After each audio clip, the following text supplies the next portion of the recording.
this session, room number five, and here the first presenter is Sulaiman Bashir. Is Sulaiman Bashir is here? I don't think so. Sulaiman is still now. He is not in here. So Rosalind is here. Our second presenter, Rosalind. Then we have Gamal Man and Yeah. Kundan Kumar and Ganeshan. So we have the second presenter, Rosalind. Rosalind, are you okay to present now your paper? Rosalind, am I Yeah, that's audible to fine. you? Yeah, Yes, can you hear me? yeah. I give you the co-host. So please share your PPT, Rosalind, Okay. and present your paper now. All right, thank you. Good morning, everyone. It's morning here in the UK, and Merry Christmas to you all. Merry Christmas to you also. So I'll share my slide. Just bear with me. Yeah, first you introduce yourself and then you present your paper, okay? Yeah, that's fine. Can you see me? Yeah. Okay. My name is Adiola Rosaline Awoniyi. I'm a registered nurse. I have my background in Nigeria, qualified registered nurse, registered midwife, and I did my master's in the UK, did my bachelor's in Istanbul. I've had more than 7 years experience with maternal and child care. And today I'll be presenting with my co-author, Dr. Fogbon Jaye, who is an economist from Nigeria as well. At the moment, currently, I work with the South Warwickshire NHS Foundation Trust in the pediatric department. And this is because I'm trying to switch my career from obstetric to pediatric. But in all of it, generally, nursing research has been a passionate thing for me to see how to grow the health system globally. And that's why we've come up with this topic of uh, evaluating the efficacy of psychosocial support in cancer management. And that's what we'll be presenting this morning. That's just a brief introduction of myself. So I'll Now share my you are slide. presentation. Yeah. Yeah.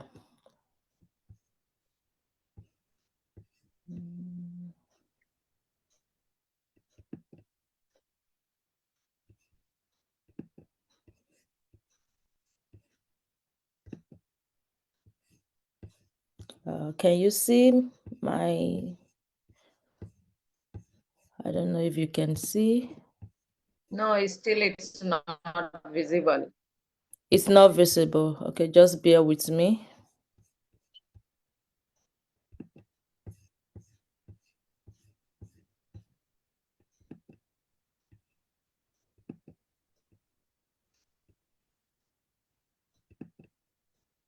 You go through the share screen option and then Yeah. now it's okay. It's Okay, it's visible. okay now. Yeah. Okay. Like I said, this will be talking about the examining the efficacy of psychosocial support in cancer management, a systemic review of interventions in Nigeria. And this is jointly done by myself and Dr. Fogbon Jaye Sheo Samuel. I've done a brief introduction of myself, and Dr. Fogbon Jaye is the former director of General Studies Entrepreneurship, and I think it's a known person to this organization. So I'll leave his introduction and then I'll go to the main paper. Uh, like every other illnesses, cancer is a deadly illness and it's been a great challenge in Nigeria today and even in the world generally. And it does not only affect the physical well-being of the individual who is being affected, but also it impacts on their psychosocial health. Their family are also burdened with the stress of the disease. And estimated by the World Health Organization, there is an annual mortality of 71,000 in Nigeria, and these statistics continue to grow. And because of this increase in the yearly diagnosis of new cancer cases, there is need for us to recognize a more comprehensive way to care for people diagnosed with cancer beyond the medical treatment, beyond the chemotherapy, beyond the all the advices, nutritions that are in there. So the psychosocial interventions are the new interventions that are being considered when caring for people with cancer.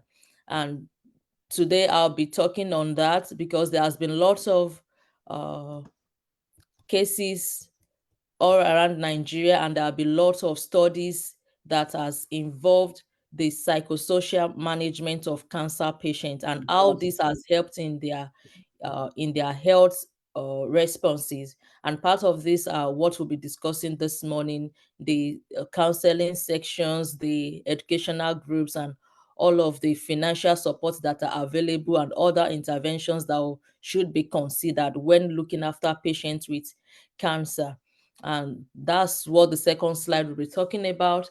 So is the what are the psychosocial supports that are available to cancer patients in Nigeria and even globally. And this is not only particular to Nigeria, but we're looking into the Nigeria healthcare system and how this can be incorporated into their care generally. So we'll be talking about the counseling sections, the support group, psychoeducation, mindful exercise, financial support, and spiritual counseling. So I'll go through each of these supports one after the other and uh, kind to interact them with the care of cancer patient management.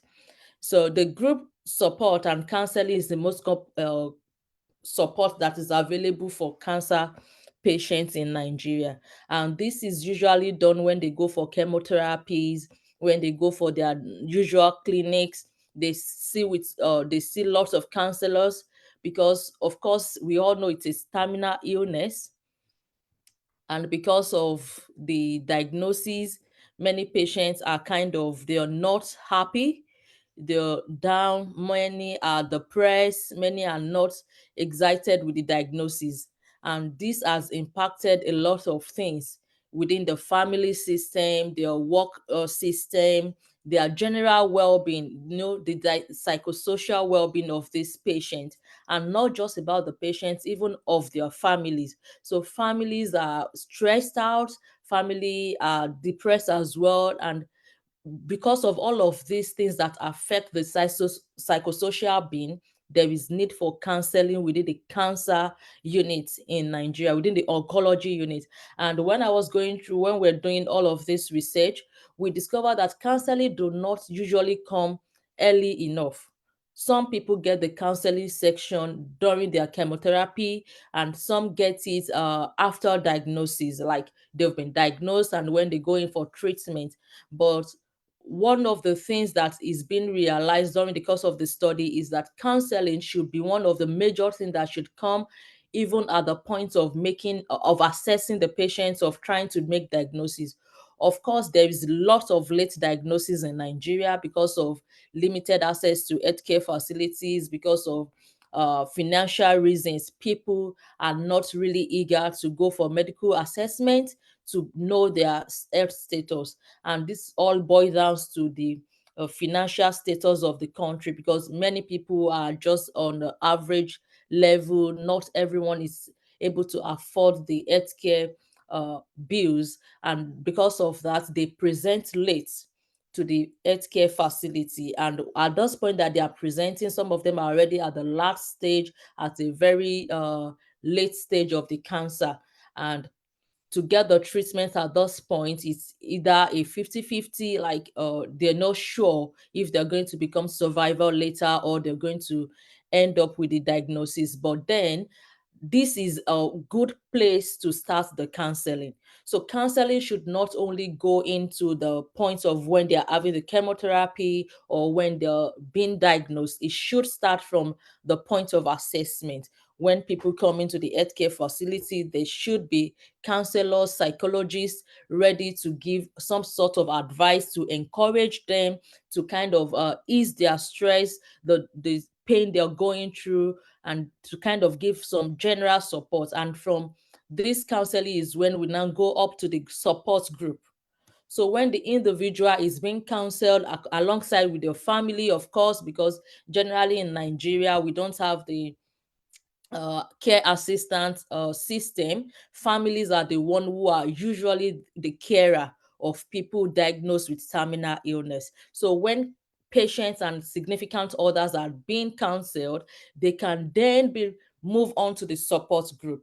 And this is another good one that is being carried out, and one of the oncology center in UCH Ibadan, they've really make use of this support group in Nigeria to bring together people who are being diagnosed of cancer, people who have gone through the same process, people who have survived the diagnosis, people who are still on chemotherapy, people who are rejuvenated. All of these people bring together in a group to share their ideas, to share their minds, to encourage one another. So, in looking after people with cancer, there is this first place of having a personal counseling with psychologists before transiting into the support group. The support group is very, very valuable because, of course, we know the chemotherapy will do its own by killing the cancerous cells and all of that. But then we're talking about the mind of this individual, about the family, about so the psychosocial support. It's a very, very essential aspect of the cancer management. And within the support group, and that is when they go on to the psychoeducation. Psychoeducation is all about educating people about the disease process of cancer diagnosis, of the prognosis, of the treatments, of things that should be expected after being diagnosed. So, and during this section, many of them tends to go into mindful exercise, do the all of the exercise to kind of open up their mind to positivities, to see the possibility in the management plan, and should not give up, should kind of have hope. And one of the research that was done shows that a larger percentage of patients kind of have increased uh hope rate, like they have increased positive response to their management after attending social support, like the psychoeducation sections where they are being enlightened by oncologists, by clinicians, to tell them the step to step of how to go and navigate the illness. The other thing is the financial support, and generally we know as Nigeria is a developing country, we are more or less like part of the low and middle income community where people just make their daily wages to care for their basic needs, and many people do not even have spares for medical treatment because no one wanted to go that line with their finances. And this is why it is important as part of the psychosocial support for governments, non-governmental organizations to come into the rescue of these people, vulnerable people diagnosed of cancer, like sending aids to them or looking for means of supporting them financially. So this is a good place to help people go alongside their diagnosis, because finances is very, very huge. I'll tell a story here. I have a friend who died recently of cancer, and my friend died because the diagnosis was a late one. Initially, it started all of abdominal pain. He wasn't sure if it was ulcer. He wasn't sure if it was another thing going on within his abdomen. And one day he gave a call to me and said, he used to call me my nurse and said, I don't know what's going on with me. Then I said, have you gone for a scan? Have you tried to seek medical help? No, don't just sit there and think it's just normal abdominal pain. And at this point, it was at the point where he couldn't even eat so much. He has lost so much weight. And he thought maybe it was just the normal stress of looking for his day to day means. But at the point he went to the hospital to get checked, unfortunately, it was a colorectal cancer. And it was at this point, I think it was stage 4 at that point, and there was a huge mass within his abdomen. It was really sad news for him because there was no finances at that point. And for him to even get to the last stage of the diagnosis, because they did biopsy, did all sorts of things, CT scan, MRI, it has consumed a lot of money. And then when the diagnosis was finally made, there was no finances available for the care management anymore, because he had to go through surgery to take out some of the mass. And at that point, it was unfortunately late, because the finances was not there to go through all the sections. He did have the surgery. The surgery was successful. And 1 year after, he was supposed to keep on with chemotherapies, get transfusion whenever he's anemic, but the finances was not there. Friends were able to raise some money, but then it wasn't enough. And eventually my friend died last year because of this uh diagnosis. He would have survived if there has been lots of financial support, or probably there has been a system within the healthcare to say, oh, for people who are vulnerable, or who are less capable financially, this is what we're going to do to them. So financial support in looking after patients with cancer is a huge one. And because I've had this experience with somebody who was close to me, I understood that looking after cancer patients and their family financially, it's really, really essential. And another thing is the spiritual counseling. In Nigeria generally is believed to be a religious society where people believe so much in God and in whatever they believe in, to look after their health, look after their family. And this has restricted many to go look for healthcare service, to go look for healthcare support when they are in pain, or when they are going through something that seems like a health challenge. So people believe so much in seeking the spiritual, looking after pastors, after their clergy people, after the imams and all of that. It's a good one because it's going to boost their faith. And there is a research that says 90% of people who had gone for spiritual counseling came out better, coping with their diagnosis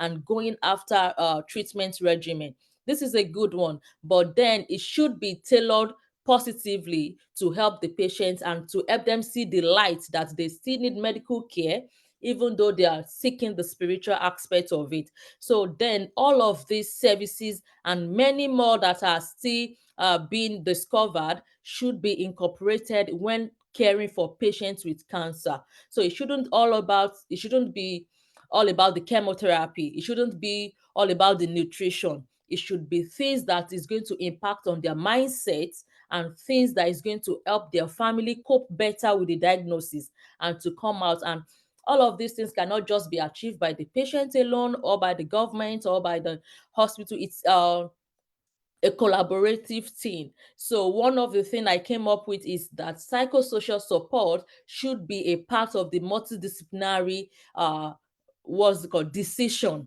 when looking after patients. In the multidisciplinary team, when we call the psychologists, we call the doctors, the nurses, the oncologists, all of this should be put together. There should be a team drawing the plan and making trying interventions that is going to help patients on their individual circumstances. So these are the support that are available at the moment, and many hospitals in Nigeria are looking into this. UCH Ibadan, they are doing a great job, and they've done so much research recently on reinventing the psychosocial services within the oncology unit. The National Hospital in Port Harcourt is also doing the same thing, and recently the oncology unit in Abuja is also doing same, and they are actually carrying along not just the patients, but their significant others who are at the same time their carer when they are being diagnosed of these illnesses.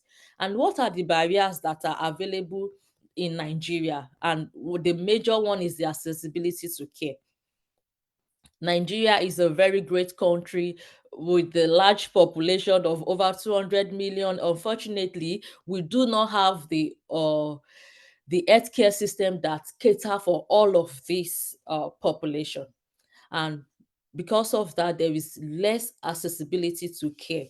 Many communities are still without the tertiary institutions. Many just have the primary health care centers. And all of these are barriers to people with cancer accessing the psychosocial support. So these are the things that are being looked into at the moment, where people are not able to access the needed support. They're not able to have access to the needed care because of limited resources. So in a community where there is just primary health care service, they don't have access to all of the other things I've mentioned earlier. They don't even have access to the main diagnosis. They don't know what they are being going through. They just know they are in pain, or they are going down with weight loss, or one other sign of cancer or the other. And this is the reason why we are going through all of these conferences, to see things that need to be put in place in regions where people can easily access care in at a larger scale, where they can access care that can look after their overall health being. And the other thing is availability of trained professionals. I think globally now there is shortage of professionals everywhere, not just in Nigeria, in the UK, in the US. The limited resources of doctors, of nurses, of pharmacists, and all of the professionals out there. So there is need for institutions to train more people, and not just training people, but training professionals who have the knowledge of the diagnosis, who have the knowledge to help every patient and their family through the diagnosis. So we need lots of effort to be put into this, as individual, as government, as the nation as a whole. I don't know what it is like in India and in other areas, but then there is a research in Australia about patients with cancers. There is the main concern for them is there is lack of trained professionals, especially to young people diagnosed of cancer. Nowadays, it's not just about the older people, even younger children are being diagnosed of cancer. But unfortunately, we don't have enough trained professionals generally in the world. So not just yeah. Excuse me, Rosa, you have just 2 minutes Okay, and more. the last two Okay. is, yeah, I'm rounding up now. And the last two is late presentation to the oncology, which I've mentioned earlier, because people are scared. There is anxiety, and there is a denial of the diagnosis. They don't believe they can come down with that kind of thing. And inadequate financial and human resources, which I've given an illustration of my friend who was incapacitated by his finances. And then conclusively, we've seen that the management of cancer is beyond going through chemotherapy. It should be a part of the multidisciplinary care package, like I mentioned earlier. And then there should be continuous post-treatment and follow-up care for patients and their caregivers, including their families. Oncology centers in Nigeria and generally in every healthcare settings around the world should have psychosocial support system, where there should be psychologists, clinical psychologists, and all of that, helping patients and helping their families. Thank you so much for your time, and that will be all for now. Thank you.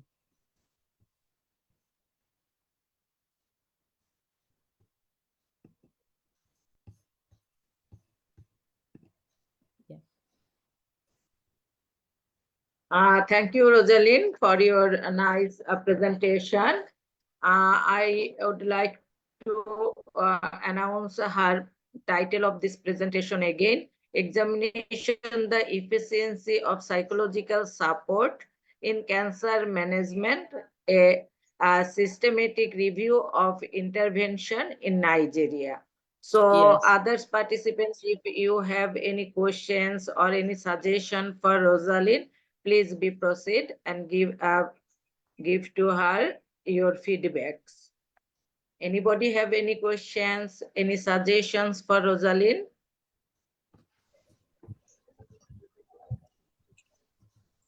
Yeah, hello. I just have a question for the presenter. She did a very good job, and I must congratulate her for the great work she has done. But I want her to tell us more in the area of cancer in Nigeria. How do you think cancer patients can, those diagnosed with cancer can be encouraged to go through chemotherapy and also get earlier treatment? Because if you are not diagnosed on time, how do you know what is really happening? Well, what are the steps put in place in Nigeria for patients to assess the available treatment? I want her to respond to that. Okay. Like one of the thing I said is generally everywhere in Nigeria, we've had the primary healthcare centers. Not every community have accessibility to the tertiary center, but then regionally there are tertiary centers. Like Nigeria has, I'm not sure now, like political zones where like 4 or 5 states have access to one major bigger institution. So if patients are being encouraged in their local community through awareness and for nurses or the allied professionals going out to encourage patients to come out, to go to their primary healthcare centers, they are being seen, and when all of these are being assessed, they know that, oh, there is need for a major assessment, and then they are being referred to. So there is a referral system in place for patients to be able to get early diagnosis. So it's just all about Okay, thank you. literacy and awareness. I think that the word I Thank want you, to hear Rosalind. is the awareness. All right. And also thank you, Dr. Bhagwan Jai. No, thank you very much. Everyone. Yeah, thank you. Now I would like to call Gamarman, Ibenil Gamarman. Sorry if my pronunciation is not okay. So pardon me. So his topics: the impact of the COVID-19 pandemic on the Russian-Chinese border. One step forward and two back. It's a very nice. I think it's a very nice topics for government. So government, please proceed. You may present now your paper. Hello, ladies and gentlemen. I'm so sorry, but I'm without PPT. And yes, I would like to speak about COVID-19 pandemic, and it's a very important question for our territories. The Russian-Chinese border, one of the longest in the world, more than 4,200 kilometers, was closed until the second half of the 1980s due to the complex relations between the two states. Since 1980, after the opening of borders, relations began to develop rapidly. Cultural exchanges, economic interaction, energy projects, etc. All these years, relations have developed upward, bringing dividends to both sides of the border. Thus, the Chinese city of Heihe has grown from a small village into a city of 150,000 people. However, in 2020, for the first time in more than 30 years, the border was closed. In addition, if previously the borders were closed for political reasons, now the reason is a global pandemic. At first, it seemed that this couldn't last long. However, the complete closure of the border lasted more than 3 years. This had a direct impact on the border areas of both countries. The welfare of the residents of the Chinese city of Heihe and all border cities of China has decreased most significantly. On the Russian side, the shortage of workers began to be felt significantly in entire sectors of the national economy. There was no one to replace individual professions in constructions. There simply were not any Russian workers or migrants of other nationalities in such numbers, and most importantly, such qualifications. Construction deadlines began to drag on, wages increased, but the shortage of personnel did not go away. Huge logistical problems arose, delivery times increased, which significantly affected rising prices, inflation, and a decline in the standard of living of the population. The pandemic situation has led not only of the actualization of threats in the field of epidemiological or bacteriological security of the two countries, as well on the regional and global agenda. The closure of borders, decrease in the level of migration flows, as well as trade turnover, has led to the emergence of a number of threats to economic security. Thus, in the Amur region, in a number of other neighboring Far Eastern regions, and maybe other regions of the Russia, they very quickly and actually felt the shortage of Chinese labor. The number of labor migrants from the China has dropped to almost zero, and this has led to a crisis in the many different industries. As it turned out, there is no one to replace Chinese worker at most construction cities in the Amur region. Migrants from Central Asian countries have very low qualifications and are not suitable for all time. And Russians do not want to work. During 2020, there was a shortage of number of construction specialties, in particular masons, whose wages increased several times. This led to an increase many problems in this situation. In addition, this became one of the factors. The second factor was the Far Eastern mortgage of a significant increase in housing prices in the Far East, which increased by 80-90% over the year. In 2020, due to the pandemic, the outflow of population from the region decreased significantly. However, given that the factors contributing to the migration processes have not gone away and housing has increased significantly in price, we can assume a significant increase in the number of internal migrants leaving the Amur region after the end of the pandemic. In general, the pandemic has shown the dependence of the economic development on migrants and on the number of work permits issued. A clear state policy is needed regarding migrants, primarily labor migrants, with possible privileges in this matter for the Far East. After the borders open, this issue will become even more active. The neighboring Chinese city of Blagoveshchensk, Heihe, it also having trouble during the pandemic.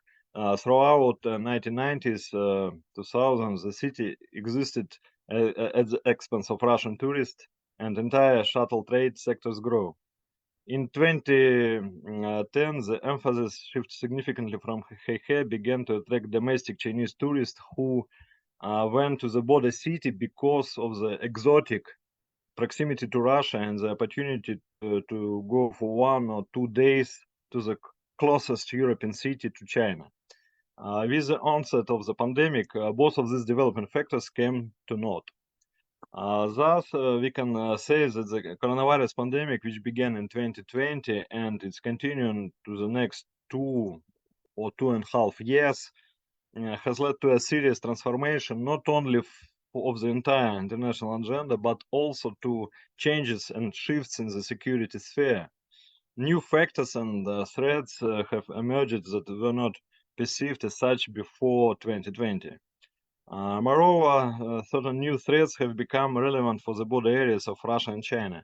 In addition, although the initial parameters are completely different, and the threats of two neighboring regions are different, Nevertheless, the pandemic has actualized security threats for both the Amur region and Heilongjiang province. In 2023, the borders were reopened after 3 years. However, almost a year later, the interstate Ganesha has not returned to its pre-pandemic state. There is no visa-free regime for crossing the border and staying in border areas. Also, it existed all 30 years after the normalization of relations between the two countries. Nowadays, you need to get a tourist visa to enter a neighboring country. For intercultural communication and for the development of tourism, this is certainly a step back. After the opening of borders, due to the peculiarities of the current international situation and sanctions against Russia, bilateral trade between Russia and China is constantly growing. By the end of 2023, its volume will exceed $200 billion for the first time. However, this is happening due to the replacement of Western goods with Chinese ones through the so-called parallel imports, as well as the increase in the export of energy resources from Russia. The COVID-19 pandemic has made serious adjustment for the life of the border areas of China and Russia, changing the structure of trade, structure of the security, of course, the regime of border crossing, and the conditions of interaction between the two countries. And, I think that's all, and I would like to your questions. Thank you very much.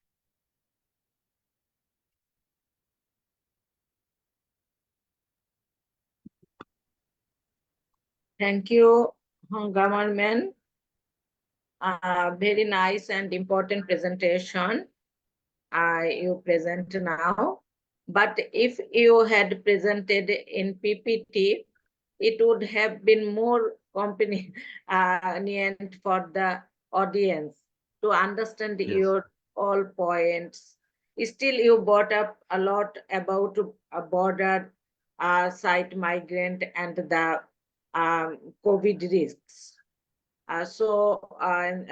It's very nice presentation. If anybody have any questions or any suggestions for government, please, you may ask him.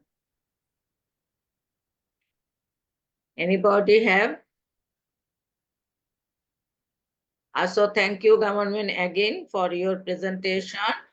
Now I would like to call the third presenters, Kundan Kumar. I don't see him on our participant list. So next is Ganeshan. Ganeshan, are you ready Yes, for ma'am. your Yes, presentation? yes, sir. So, PPT, ma'am. Yeah, you present your PPT and Ganeshan's.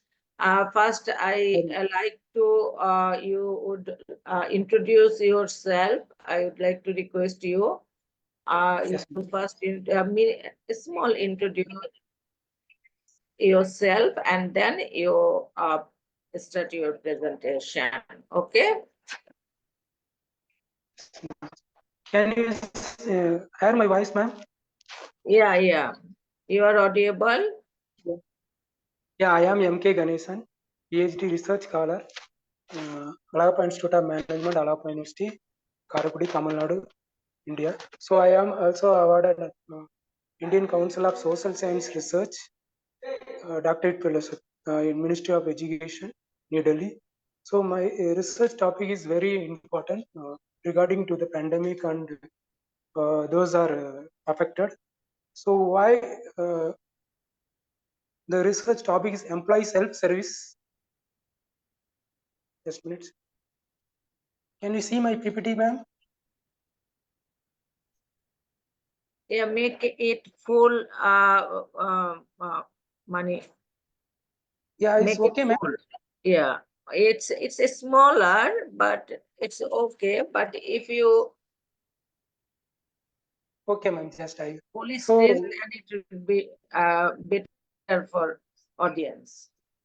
Okay, ma'am. So why choose this topic is because employee self-service portal in the information technology sector in the digital era.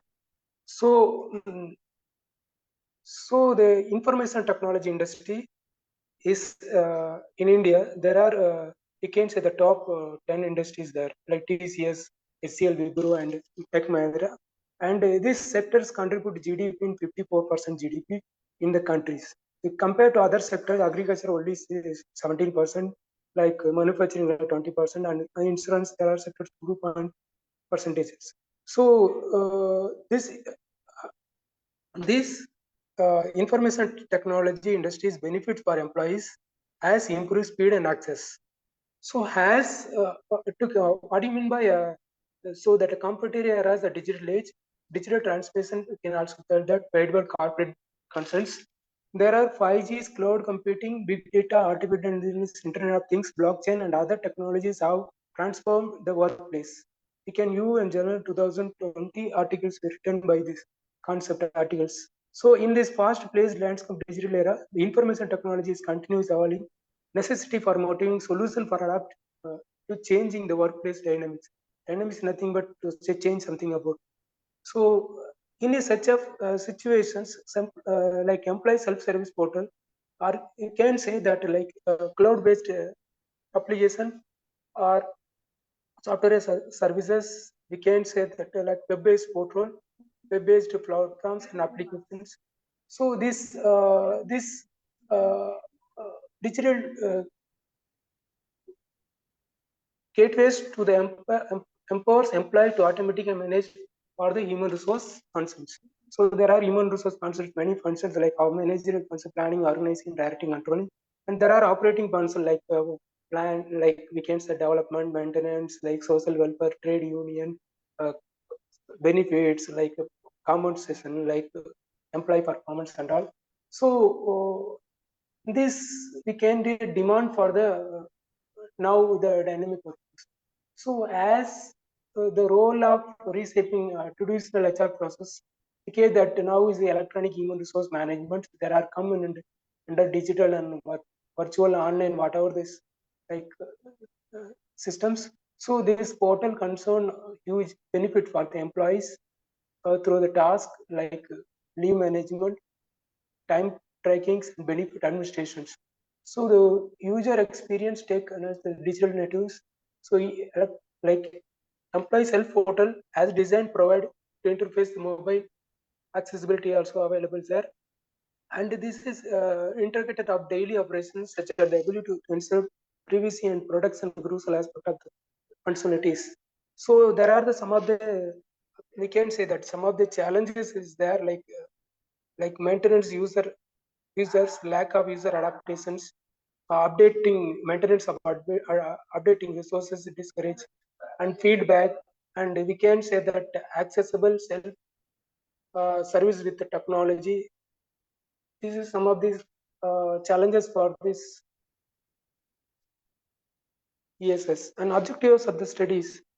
The purpose of implementing employee self-service portal is the information technology, operational efficiency, and employee satisfaction by providing central platforms.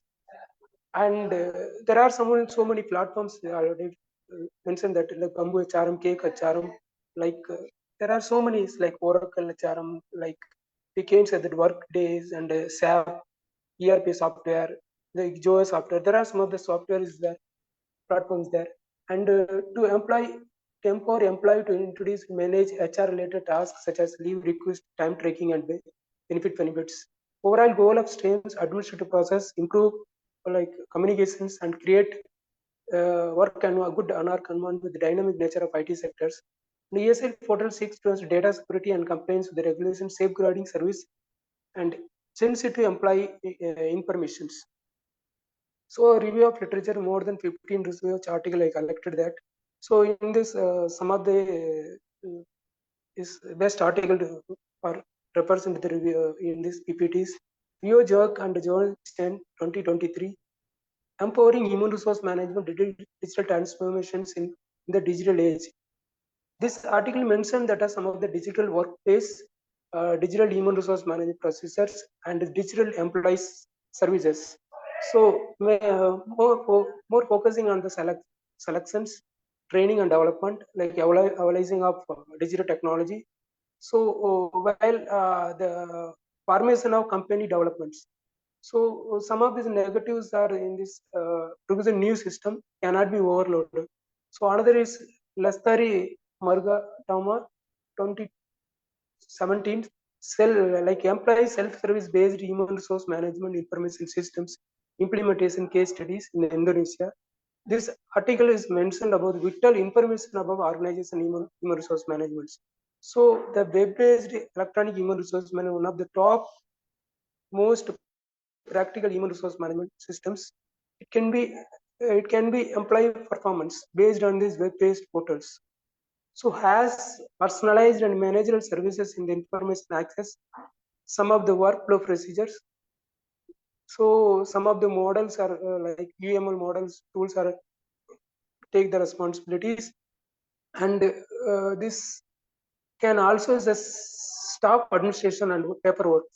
So another Janet H. Morgers and James Tebber 2005, the model of employee self-service technology adaptations.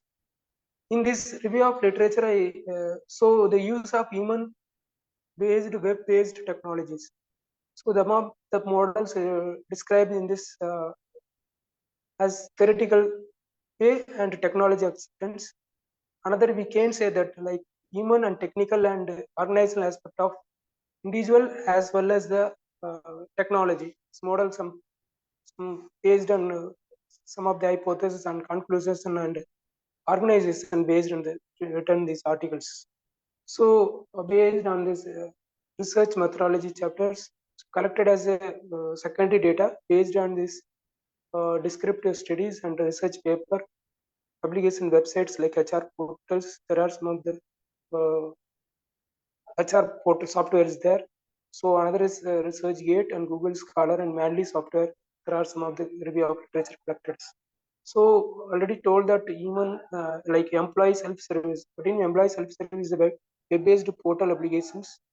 So such as contact information, job description, like pay slips, tax reports, time of balance, so work related information.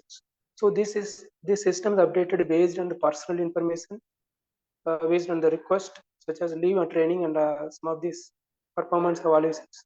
So it can be used desktops, mobile applications. So we have information anytime, any place, 24/7, anywhere.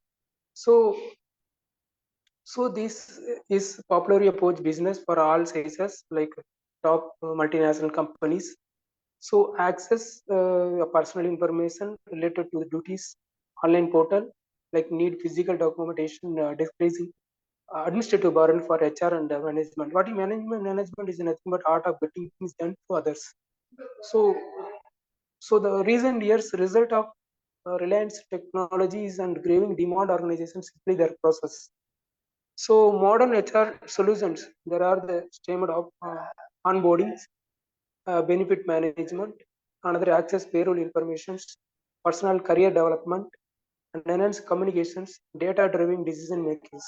So the employee data experts can be like educated decisions vary with both people and organization. So some of these modern, and what are the benefits? There are so many benefits. Reduced papers, manage expense, communication, satisfy employees, save SAM, ensure data accuracy, recruit fasters, stay compliant.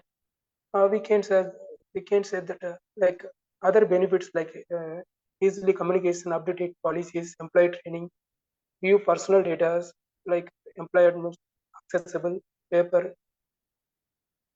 So ESA benefits like employee benefits, there are increased control, improved work-life balance, faster access information, career development, and what are the benefits of organization? Reduced cost, increased productivity, improved data accuracy, enhanced compliance. And there are some of the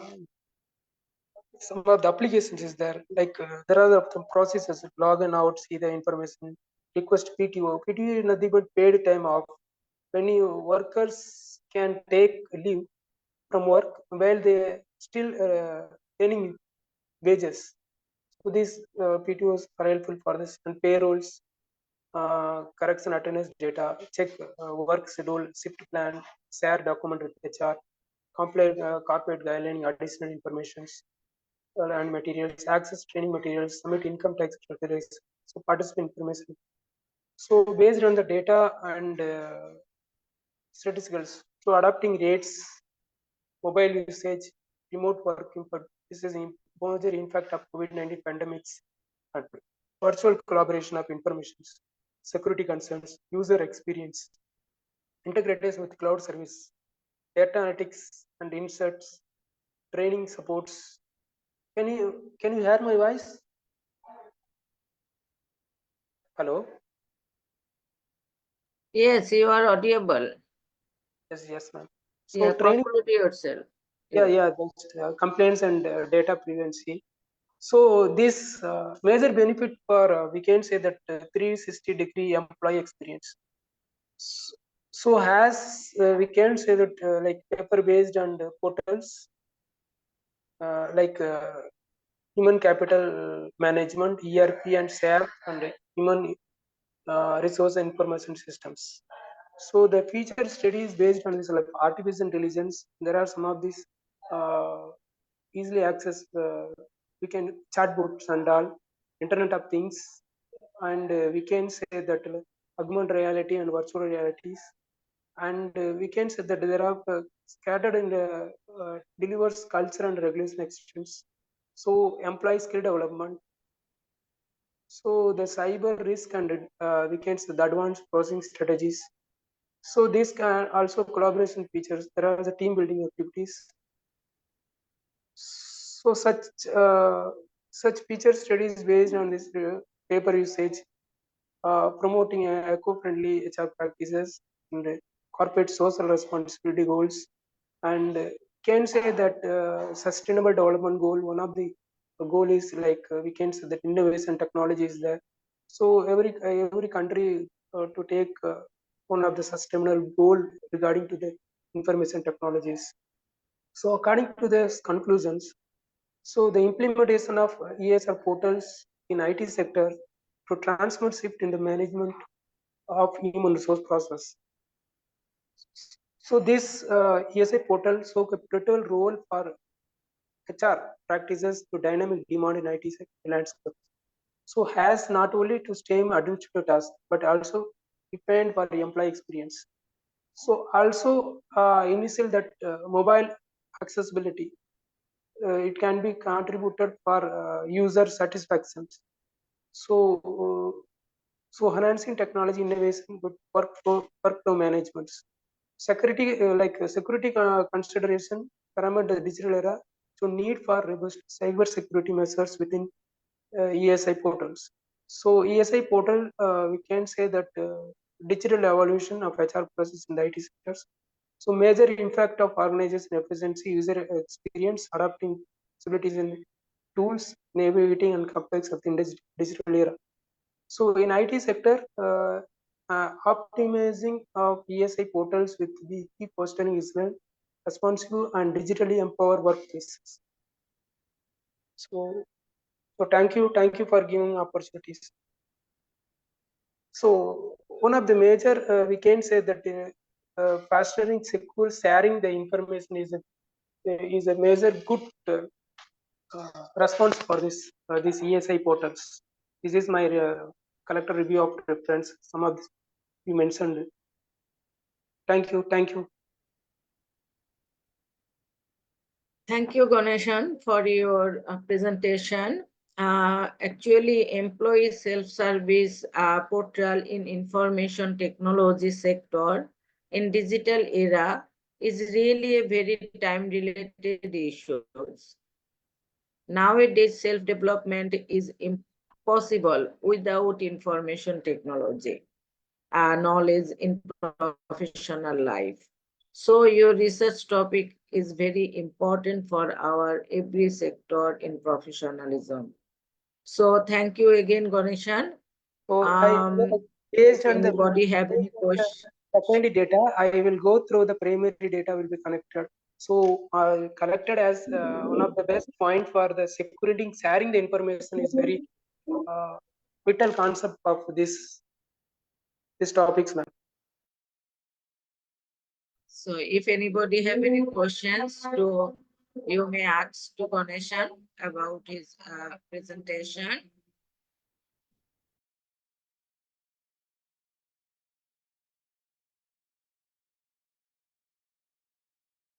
I would like to conclude this session.